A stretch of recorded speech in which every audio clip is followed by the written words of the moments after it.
Atención El Salvador. Un hombre se escondía en una aldea de Guatemala. Tenía tatuajes que contaban su historia mejor que cualquier documento. Y esos tatuajes acababan de delatarlo. En cuestión de horas, ese hombre pasaría de ser un fantasma que llevaba años moviéndose entre 3 países, a convertirse en la pieza que le faltaba a las autoridades de El Salvador para cerrar un expediente que empezó hace 23 años. Porque este no es solo el caso de un pandillero capturado más. Este es el caso de un hombre que controlaba parte del corredor de la droga entre México, Guatemala y El Salvador, y que al mismo tiempo cargaba con un pasado de violencia sexual que nadie había logrado hacerle pagar. Hoy, por fin, alguien lo hizo. Si te interesa conocer las capturas más importantes y los operativos más impactantes contra la delincuencia en El Salvador, suscríbete ahora al canal, porque casos como este solo se cuentan completos aquí. Todo comenzó en un punto del mapa que la mayoría de la gente no podría señalar. Santa Rosa, Guatemala. Una zona rural, calurosa, de caminos de tierra, cerca de la frontera con El Salvador. Ahí, en la aldea El Sitio, municipio de Oratorio, un grupo de agentes antinarcóticos guatemaltecos hacía lo que hace todos los días: vigilar, observar, sospechar. No buscaban a nadie en particular. Estaban haciendo un operativo de rutina contra el tráfico de drogas en esa ruta, pero se toparon con algo más grande de lo que esperaban. ¿Qué fue exactamente lo que llamó la atención de los agentes guatemaltecos sobre este hombre? No fue un arma. No fue un vehículo sospechoso. Fueron los tatuajes. Ese lenguaje corporal que los pandilleros llevan grabado en la piel como si fuera un currículum criminal, ese código que para cualquier persona común pasaría desapercibido, para un agente entrenado, es una alarma inmediata. Los agentes de la Subdirección General de Análisis de Información Antinarcótica, en coordinación con la subestación de Pedro de Alvarado, identificaron en ese hombre los símbolos inconfundibles de la Mara Salvatrucha, la MS-13. Y a partir de ahí, todo se aceleró. El hombre fue identificado como Marvin R., conocido en el mundo criminal con el alias de Manso, un nombre que suena casi irónico si se conoce lo que hay detrás de él, porque nada en su historial sugiere mansedumbre. Las autoridades confirmaron rápidamente que había ingresado a territorio guatemalteco de manera irregular, sin cumplir ningún requisito migratorio. Es decir, se movía como un fantasma, sin dejar rastro oficial, exactamente como necesita moverse alguien que tiene mucho que ocultar. Pero, ¿qué tenía este hombre que ocultar exactamente? Aquí es donde el caso empieza a crecer, porque Manso no era un pandillero de esquina, no era alguien que se dedicara a la extorsión menor de un barrio. Su función dentro de la estructura era mucho más delicada, mucho más peligrosa y mucho más valiosa para la organización. Según confirmó la Policía Nacional Civil de El Salvador, el detenido cumplía el rol de corredor de programa dentro de la MS-13. Y si no sabes qué significa eso, quédate, porque es una de las claves de todo este caso. Dentro de la estructura de la Mara Salvatrucha, no todos los miembros son iguales. Hay jerarquías, hay funciones, hay especializaciones. Un corredor de programa no es un simple soldado de la pandilla, es alguien con movilidad entre países, alguien de confianza para la cúpula, alguien encargado de que la logística funcione sin fallos. En este caso concreto, la logística de la que hablamos es la droga. El ministro de Seguridad de El Salvador, Gustavo Villatoro, lo dejó completamente claro a través de sus redes sociales. Se trataba de un pandillero salvadoreño encargado del corredor logístico de la droga desde México hacia Guatemala y El Salvador. ¿Te imaginas lo que implica controlar un corredor logístico entre 3 países? Implica contactos, implica rutas ya probadas, implica relaciones con estructuras del narcotráfico mexicano, no solo con la pandilla salvadoreña. Implica que ese cargamento que sale de territorio mexicano tiene garantizado un paso relativamente seguro hasta llegar a manos salvadoreñas. Y quien administra ese paso, quien conoce los puntos ciegos, los horarios, los contactos en cada frontera, se convierte en una pieza que vale oro para cualquier estructura criminal. Eso era Manso. Durante los últimos años, la relación entre las pandillas centroamericanas y los cárteles mexicanos ha evolucionado de una forma que muchos analistas de seguridad no anticiparon. Ya no se trata únicamente de pandillas dedicadas a la extorsión local o al control territorial de un barrio. Se trata de estructuras que buscan diversificar sus ingresos, y el narcotráfico transnacional es, sin duda, el negocio más rentable de toda la región. Bajo ese esquema, conocido en distintos expedientes judiciales como parte de lo que se llamó Programa México, miembros de la MS-13 lograron establecer relaciones con organizaciones del narcotráfico mexicano para mover droga a cambio de dinero, armas y protección. ¿Y qué gana la pandilla al colocar a uno de sus propios miembros como responsable de un tramo completo del corredor de droga? Gana algo que ninguna cantidad de dinero puede comprar con la misma velocidad: confianza operativa. Los cárteles mexicanos no entregan cargamentos de droga a cualquiera. Necesitan garantías de que ese cargamento va a llegar, de que no va a ser interceptado, de que no va a terminar en manos de la policía ni de una pandilla rival. Por eso, cuando una estructura como la MS-13 logra colocar a alguien de su entera confianza como corredor de programa en un tramo binacional, esa persona se convierte automáticamente en un activo estratégico, alguien a quien la cúpula protege, mueve y esconde con recursos que un pandillero común jamás tendría a su disposición. Este no es un rol nuevo dentro de las estructuras criminales de la región. De hecho, procesos judiciales recientes en El Salvador muestran exactamente cuánto pesa esa función dentro de las condenas. En causas anteriores contra células completas de la MS-13, personas identificadas específicamente como corredores de programa han recibido condenas de hasta 60 años de prisión, muy por encima de las penas que reciben los pandilleros de rango básico dentro de la misma estructura. Eso da una idea clara de la magnitud judicial que podría estar esperando a Manso una vez que su proceso avance en los tribunales salvadoreños. ¿Y por qué El Salvador, bajo el gobierno actual, le da tanta prioridad mediática a este tipo de capturas? La respuesta tiene que ver con una estrategia de seguridad que ha transformado por completo el panorama del país en los últimos años. Desde la implementación del régimen de excepción, las autoridades salvadoreñas han reportado más de 85,000 detenciones de presuntos pandilleros, en una ofensiva que el gobierno defiende como responsable de la caída histórica de los homicidios en el país. Cada nueva captura de una pieza con peso operativo real, como un corredor de programa vinculado al narcotráfico transnacional, se convierte en una prueba pública de que esa estrategia sigue activa, sigue produciendo resultados, y sigue alcanzando incluso a quienes creyeron que cruzando una frontera podían desaparecer para siempre. ¿Y qué papel jugaba El Salvador en todo esto? El destino final, o al menos, uno de ellos, la droga que salía de territorio mexicano, cruzando Guatemala, tenía como punto de llegada el mercado salvadoreño, y desde ahí, potencialmente, seguía circulando hacia otros puntos de la región. Cada corredor logístico necesita un responsable en cada tramo, y Manso era, según las autoridades, uno de esos responsables. No el líder de toda la operación, pero sí una pieza que sostenía una parte crítica del engranaje. Ahora bien, aquí es donde el caso da un giro que cambia por completo la forma de ver a este hombre. Porque mientras las autoridades trabajaban para desmantelar su función dentro del narcotráfico regional, algo mucho más oscuro apareció en los registros judiciales. ¿Qué fue lo que encontraron las autoridades salvadoreñas al revisar los antecedentes de este hombre? Un historial que se remonta al año 2003, 23 años atrás. Antes de que la mayoría de los espectadores que están viendo este video hoy tuvieran uso de razón sobre lo que significa la palabra pandilla en El Salvador. 23 años de un expediente abierto, con delitos que no son menores: violación, agresión sexual agravada y agrupaciones ilícitas. Detente un segundo a pensar en lo que eso significa.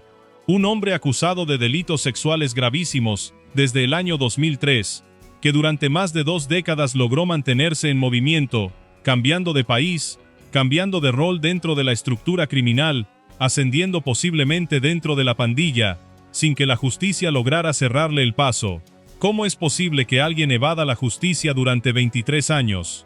La respuesta tiene mucho que ver con cómo operaban las pandillas antes del régimen de excepción actual en El Salvador, con extensas redes de protección, con movilidad transfronteriza, con la capacidad de desaparecer de un país y reaparecer en otro, usando identidades y movimientos que dificultaban cualquier seguimiento judicial efectivo. Y así fue como este hombre, que en 2003 ya arrastraba acusaciones por delitos sexuales, terminó 2 décadas después, convertido en una figura clave del narcotráfico regional. No es un giro de guión de ficción, es exactamente lo que documentan los registros oficiales de la Policía Nacional Civil de El Salvador. ¿Qué pasó entonces el día que lo localizaron en Guatemala? Una vez confirmada su identidad y sus vínculos con la MS-13, las autoridades guatemaltecas actuaron bajo el procedimiento correspondiente para un migrante irregular con antecedentes de estructura criminal, la expulsión del territorio. Manso fue trasladado hasta la aduana de La Achadura, uno de los puntos fronterizos más importantes entre Guatemala y El Salvador, y ahí fue entregado formalmente a las autoridades salvadoreñas para responder ante la justicia de su país. Ese momento, el instante exacto en que un hombre que había pasado 23 años esquivando condenas, cruza de vuelta la frontera para enfrentar finalmente lo que dejó pendiente, es probablemente el punto más cargado de simbolismo de todo este caso. No hubo persecución con disparos. No hubo un enfrentamiento armado espectacular. Hubo algo más silencioso pero igualmente definitivo. Un tatuaje que lo delató. Un sistema de cooperación entre dos países que funcionó. Y una entrega en la frontera que cerró, al menos por ahora, más de 2 décadas de impunidad. Si quieres estar al día de todas las noticias sobre pandillas, capturas y operativos policiales en El Salvador y la región, este es el canal donde debes quedarte. Pero, ¿qué dijo exactamente el ministro Villatoro sobre este caso? ¿Y por qué sus palabras se volvieron virales de inmediato? La frase que utilizó el funcionario salvadoreño fue tan directa como contundente. Villatoro escribió en sus redes sociales: "Ahora, gracias a Dios, Guatemala tiene un asesino serial menos y nosotros, a un asesino que no regresará a la sociedad". Una declaración cargada de peso, que no solo confirma la gravedad de los antecedentes del detenido, sino que también deja entrever que las autoridades salvadoreñas manejan información adicional sobre la peligrosidad real de este hombre, más allá de lo que aparece en los registros públicos hasta ahora. ¿Por qué el ministro se refirió a él como un asesino serial, si los antecedentes conocidos hablan de delitos sexuales? Es una pregunta legítima, y la respuesta probablemente esté en los expedientes internos de inteligencia policial, que no siempre se hacen públicos de inmediato. Lo que sí queda claro es que, para las autoridades salvadoreñas, la magnitud del peligro que representaba este hombre iba mucho más allá de su rol logístico en el narcotráfico. Y eso convierte a este caso en algo más que la simple caída de un operador de droga. Es la captura de alguien a quien el propio gobierno describe con las palabras más duras posibles.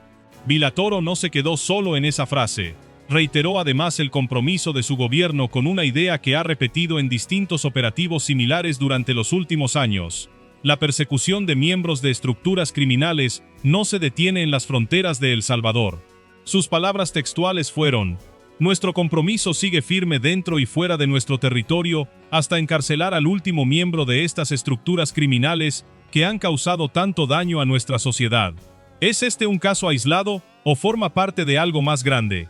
Aquí está una de las capas más interesantes de esta historia, la que casi ningún otro canal está contando con el contexto completo. La expulsión de Manso no ocurrió en el vacío. Se dio en medio de una ventana de menos de 48 horas, en la que Guatemala y El Salvador ejecutaron, de forma coordinada, 2 golpes distintos contra estructuras criminales salvadoreñas que operaban desde territorio guatemalteco. Un día después de la expulsión de Manso, en un punto completamente distinto de Guatemala, sobre la ruta interamericana, kilómetro 28.5, en San Lucas, Zacatepeques, agentes de la Comisaría 74 de la Policía Nacional Civil Guatemalteca, trabajando junto a Interpol, detuvieron a una mujer salvadoreña de 48 años, identificada únicamente como Yesenia, vinculada a la pandilla Mara 18, la histórica rival de la MS-13. Esta mujer tenía una orden de aprehensión internacional emitida meses antes por un tribunal especializado contra el crimen organizado en El Salvador por el delito de agrupaciones ilícitas. También fue trasladada y entregada a las autoridades salvadoreñas. ¿Por qué es importante mencionar este segundo caso dentro de la misma historia? Porque revela algo que va más allá de una captura puntual. Muestra que existe un mecanismo de cooperación binacional que está funcionando de manera sostenida, casi silenciosa, entre las policías de Guatemala y El Salvador, apuntando indistintamente a estructuras rivales como la MS-13 y la Mara 18. No es un golpe aislado para calmar a la opinión pública. Es un patrón. Y ese patrón dice mucho sobre hacia dónde se dirige la estrategia regional contra el crimen organizado centroamericano en este momento. ¿Cómo reaccionó la gente cuando se conoció esta doble noticia en menos de 48 horas? Como suele ocurrir con este tipo de operativos, las publicaciones oficiales del ministro Villatoro se llenaron rápidamente de comentarios de salvadoreños, tanto dentro del país como en la diáspora que sigue de cerca cada movimiento contra las pandillas desde Estados Unidos. El patrón de reacción es casi siempre el mismo: alivio por una pieza menos operando en las calles, indignación al conocer los antecedentes de más de 2 décadas que quedaron finalmente expuestos, y una pregunta que se repite constantemente en cada caso similar: ¿cuántos más como Manso siguen escondidos en algún pueblo de Guatemala, México o Honduras, esperando el día en que un tatuaje, una alerta migratoria o un dato de inteligencia los delate? Y es precisamente ese patrón de preguntas sin resolver el que mantiene a la audiencia salvadoreña pegada a cada nueva actualización de estos operativos. Porque cada captura como esta no se siente como un caso cerrado, sino como una pieza más de un rompecabezas mucho más grande, el de una estructura criminal que durante décadas logró tejer una red transnacional de protección, movilidad y negocio, y que ahora, operativo tras operativo, empieza a mostrar grietas cada vez más visibles. Ahora volvamos al centro de esta historia, porque todavía hay preguntas que no hemos resuelto del todo. ¿Qué va a pasar ahora con Manso, dentro del sistema judicial salvadoreño? Al ser entregado a la Policía Nacional Civil de El Salvador, el detenido queda a disposición de las autoridades para enfrentar, por un lado, los antecedentes que ya existían desde 2003 por violación y agresión sexual agravada, y por otro, las investigaciones activas relacionadas con su presunta participación en el corredor logístico de droga como corredor de programa de la MS-13. Esto significa que no se trata de un solo proceso judicial, sino de un cúmulo de expedientes que podrían mantenerlo dentro del sistema penitenciario salvadoreño durante un tiempo extremadamente prolongado, especialmente considerando el endurecimiento de las penas que se ha aplicado en otros casos similares de estructura de la MS-13 durante los últimos años bajo el régimen de excepción. ¿Y qué pasa con las víctimas de aquel expediente de 2003 que quedó abierto durante más de 2 décadas? Esta es, quizás, la pregunta más difícil de responder con la información pública disponible hasta este momento. Los registros oficiales confirman la existencia de los cargos por violación y agresión sexual agravada, pero no detallan públicamente la identidad ni la situación actual de las víctimas de aquel entonces. Lo que sí es seguro es que, tras 23 años, la posibilidad de que ese proceso avance ahora que el acusado finalmente está bajo custodia representa, al menos, una oportunidad de justicia que durante 2 décadas pareció completamente cerrada. Este es, en el fondo, el verdadero peso de esta historia. No es solamente la caída de un operador logístico dentro del narcotráfico regional, algo que por sí mismo ya sería una noticia relevante para la seguridad de El Salvador. Es la confirmación de que, detrás de la fachada de un simple corredor de droga, se escondía un hombre con un pasado de violencia sexual que logró evadir a la justicia durante más tiempo del que muchos jóvenes salvadoreños llevan de vida. Y es, además, la prueba de que la cooperación entre Guatemala y El Salvador está funcionando de una manera mucho más efectiva y coordinada de lo que la opinión pública suele reconocer. ¿Qué mensaje deja este caso para el resto de las estructuras criminales que aún operan escondidas en territorio guatemalteco? El mensaje que ha repetido el propio ministro Villatoro en operativos similares durante los últimos meses es claro: ni la distancia ni el tiempo garantizan impunidad. Un tatuaje, una alerta migratoria, una coordinación policial de unas pocas horas pueden ser suficientes para desmontar 23 años de fuga. Para una estructura como la MS-13, que depende profundamente de la movilidad transfronteriza de sus operadores logísticos para mantener funcionando el corredor de la droga entre México, Guatemala y El Salvador, perder a una pieza como Manso no es un golpe menor. Es la pérdida de un eslabón que había demostrado ser capaz de sobrevivir, moverse y operar durante años sin ser detectado, hasta que finalmente su propio cuerpo, marcado por los símbolos de la pandilla a la que sirvió, terminó siendo la prueba que lo delató. Hoy, ese hombre está de vuelta en El Salvador, no como un fantasma que se mueve entre fronteras, sino como un expediente judicial que finalmente tiene nombre, rostro y una fecha de captura. 23 años después, la justicia salvadoreña tiene, por fin, la oportunidad de cerrar un capítulo que parecía condenado a quedar abierto para siempre. ¿Qué queda entonces de todo este caso una vez que se apagan los titulares? Queda, sobre todo, una lección incómoda para cualquiera que siga de cerca la lucha contra el crimen organizado en la región. Las estructuras criminales no solo se sostienen con violencia visible, se sostienen también con hombres que pasan años enteros ocultos a plena vista, cambiando de país, cambiando de rol, aprovechando cada vacío institucional para seguir operando. Manso logró hacerlo durante 23 años. Y lo logró precisamente en la época en que la cooperación entre países de la región era más débil, cuando la información no fluía con la misma velocidad entre las policías de Guatemala y El Salvador. Ese margen, ese tiempo de ventaja que antes tenían los operadores logísticos de las pandillas, es exactamente lo que este tipo de operativos coordinados está empezando a cerrar. Y mientras las autoridades preparan el proceso judicial que definirá cuántos años más pasará tras las rejas este hombre, una cosa queda clara para toda la región. La cooperación entre Guatemala y El Salvador contra las estructuras criminales centroamericanas no se está quedando en discursos. Se está traduciendo, operativo tras operativo, en fronteras cruzadas, entregas coordinadas, y pandilleros que finalmente enfrentan lo que llevaban años evitando. La pregunta que queda abierta, la que probablemente seguirá apareciendo en los próximos meses conforme avancen las investigaciones, es cuántos corredores de programa como Manso siguen hoy mismo operando sin ser detectados en algún punto de esa misma ruta que conecta a México, Guatemala y El Salvador. Lo que sí sabemos, con la evidencia que este caso deja sobre la mesa, es que cada vez les queda menos margen para seguir escondiéndose.